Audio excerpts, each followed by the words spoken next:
Sa ating Valentine's Day special story, isang love story na hindi lang umiikot sa sweetness, kundi may kasamang skates at goals din. Kilalanin natin ang magkasintahan na mas tumibay ang relasyon dahil sa sport na roller skating. Narito ang report ni TV Jamaica Bayaka.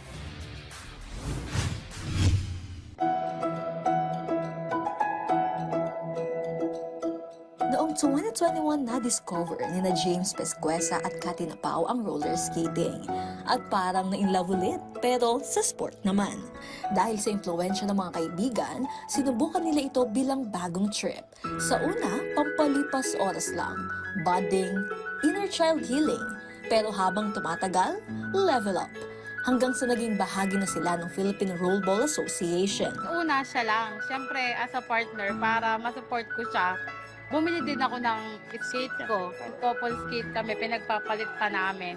Tapos hindi namin alam na magiging daan pala yung pag-skate namin. Kinuha niya pa ako ng trainer para makasabay sa kanya, para matuto ako. At hindi lang ito for fun.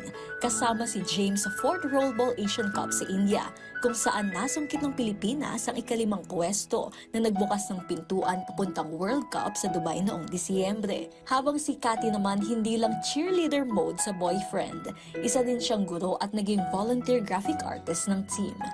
Nandito ako sa rollerball as volunteer because of him.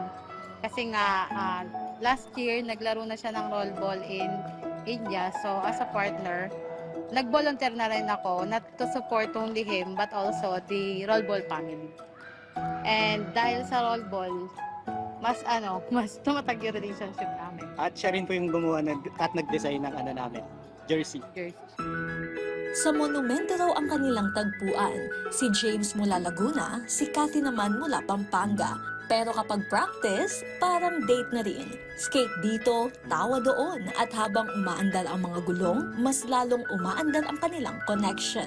Yung sacrifice ko to support him, of course, as his partner, at the same time, to support the Philippine team. Kasi kailangan talaga nila ng support. Bukod sa pagiging couple goals, may mas malaki pa raw silang purpose. Ito ay ang mag-iwan ng legasiya sa pamamagitan ng sports. Kasi naniniwala ako, soon talaga, international makikilala yung Pilipinas pagdating sa rollerball. Tapos, Actually, sinisimulan na namin sa Schools of Pampanga, Division of Pampanga na ipakilala yung rollerball by schools. May kausap na kami actually na MAPE head, MAPE supervisor, supervisor. naghihintay lang kami ng schedule niya to promote rollerball para may pioneer na school din. So, Simulan namin susunod na nun yung iba't ibang school. Sinisimulan namin sa Pampanga. Jamaica Bayaka para sa atletang Pilipino, para sa bagong Pilipinas.